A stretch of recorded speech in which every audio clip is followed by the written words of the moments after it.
Hello viewers, আসসালামু আলাইকুম। আশা করি আপনারা সবাই ভালো আছেন। মিনা কুকস কিচেন চ্যানেলে আপনাদের সবাই শুভেচ্ছা। আজকে পর্বে আমি আপনাদের সাথে শেয়ার করব মুসুরির ডাল দিয়ে পাকন পিঠা রেসিপি। এর জন্য আমি 4 কাপ আতপ চালের গুঁড়া নিয়েছি, শুকনো গুঁড়া নিয়েছি, আর নিয়েছি 2 কাপ মুসুরির ডাল ভিজিয়ে রেখেছিলাম, এখন ফুলে এরকম হয়েছে। নিয়েছি 2 কাপ চিনি আর দারচিনি, এলাচ টুকরো। মুসুরির ডাল দিয়েও পাকন পিঠা বানালে অনেক সুস্বাদু মজা হয়। আপনারাও বাসায় একবার ট্রাই করবেন, দেখবেন খেতে অনেক মজা লাগে মুসুরির ডাল দিয়ে পাকন পিঠা। প্রথমে আমি আতপ চাল আর মুসুর ডালটা সিদ্ধ করে একটা পিঠা বানানোর একটা ডো তৈরি করব। এখন আমি মুসুর ডালটা সিদ্ধ করতে বসিয়ে দিয়েছি চুলাতে। 3 কাপ পানি দিয়ে আর দিয়ে দিচ্ছি হাফ চামচ লবণ, সামান্য পরিমাণ হলুদ গুঁড়া। মসুরি ডালটা আমি সিদ্ধ করে নিচ্ছি। ভালো মতো সিদ্ধ হয়ে আসলে আমি চালের গুঁড়াটা দিয়ে দিব। ডালটা আমার ভালো মতো সিদ্ধ হয়ে গেছে। এখন আমি চালের গুঁড়াটা দিয়ে দিব, এর মধ্যে দিয়ে এটা ডো তৈরি করে নেব পিঠা বানানোর জন্য। অল্প অল্প করে চালের গুঁড়া আমি দিয়ে দিচ্ছি।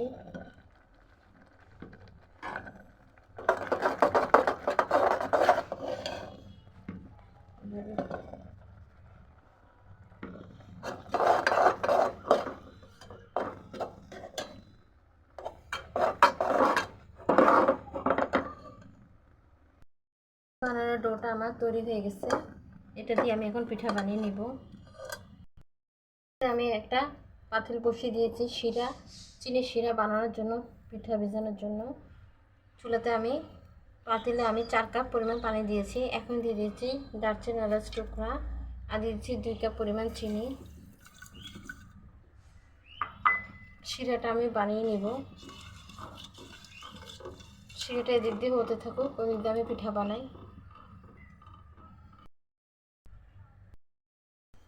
পিঠা বানানোর ডোটাকে আমি 2 ভাগ করে নিয়েছি। 1 ভাগ দিয়ে আমি আগে পিঠাগুলি বানিয়ে নিব।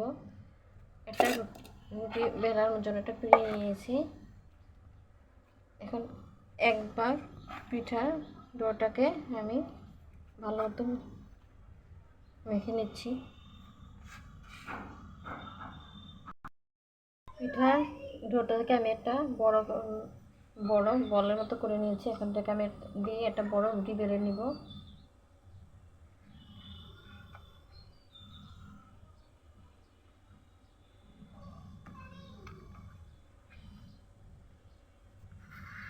একটু মোটা করে একটা রুটি বেলে নিব আমি, পাতলা করব না, পিঠাটা একটু মোটা মোটা হবে।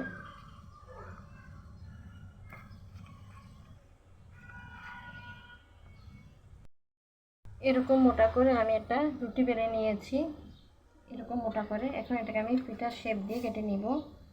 যে কোনো শেপ দিয়ে কাটা যায়। আপনারা ইচ্ছা করলে ফুলের আকৃতিতে করতে পারেন, কিন্তু আমি সহজ শেপ দিয়ে বানিয়ে নিব।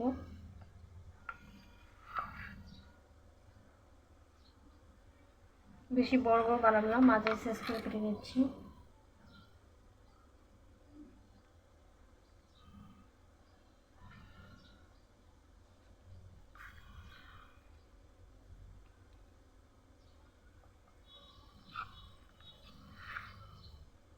তারপর এটাকে আমি একটা মেসে কাঠি দিয়ে সাজ করে নিব। সাজটা আমি আপনাদেরকে দেখিয়ে দিব কীভাবে করতে হবে। সবগুলি পিঠা আমি কেটে নিয়েছি, বাকি ডোটা দিয়ে আমি পিঠাগুলি বানিয়ে নিব। আমার শিরাটাও হয়ে আসছে, আরও কিছুক্ষণ রেখে আমি নামিয়ে ফেলবো। বল আকৃতির করে আমি একটা পিঠা বানিয়ে নিয়েছি। পিঠাগুলি সাজ করে নিব। একটা একটা করে পিঠা আমি একটা বাটিতে তেল নিয়ে মেসে কাঠিতে তেল লাগিয়ে আমি সাজ করে নিব।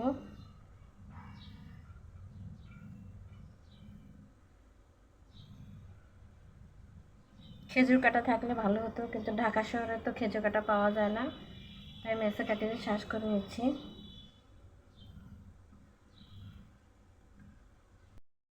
সাজ করে নিচ্ছি। আপনারা যেভাবে পারেন যেভাবে সুবিধা সেভাবে সাজ করতে পারেন।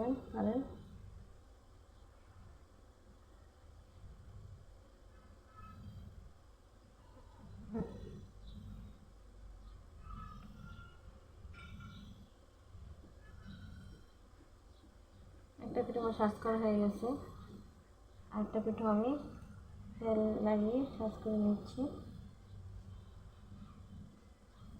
এবার আমি সব কটা পিঠে সাজ করে নেব।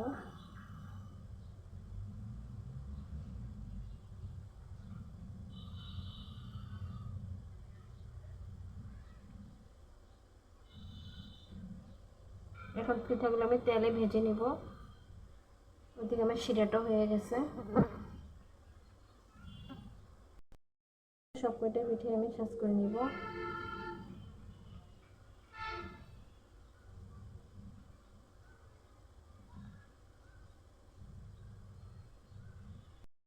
হয়ে গেছে, এখন এটা নামিয়ে পিঠাগুলো ভেজে নিব। পিঠা আমার সাজ করা হয়ে গেছে, এখন পিঠাগুলোকে আমি তেলে ভেজে নিব, সয়াবিন তেলে।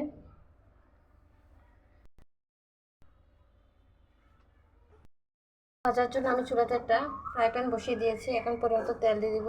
ফ্রাই প্যানটা শুকালে পানিটা, ফ্রাই প্যানে আমি পরিমতো সয়াবিন তেল ঢেলে দিয়েছি পিঠা ভাজার জন্য। পিঠাগুলি দিয়ে দিব। গরম হয়ে গেছে, পিঠাগুলি দিয়ে দিচ্ছি একটা একটা করে। বিসমিল্লাহ।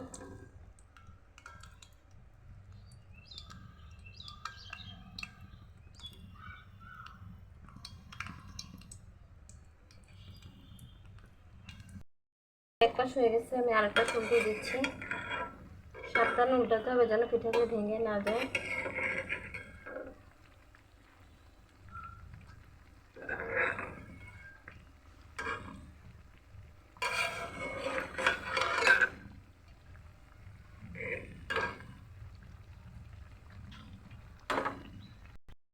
আমার ভাজা হয়ে গেছে, পিঠাগুলোকে আমি বাদামি কালার করে ভেজে নিয়েছি। এখন এগুলোকে আমি শিরায় দিয়ে দিব। পিঠাগুলো আমি তুলে নিচ্ছি চুলা থেকে। চুলা থেকে নামিয়ে শিরে দিয়ে দিয়েছি। 2-3 মিনিট রেখে আমি এটাকে শিরা থেকে তুলে নেব। ভাজতে দিয়ে দিচ্ছি।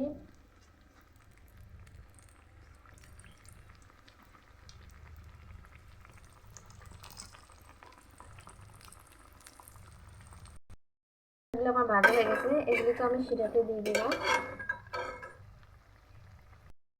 পিঠাগুলো আমি শিরাতে দিয়ে দিয়েছি।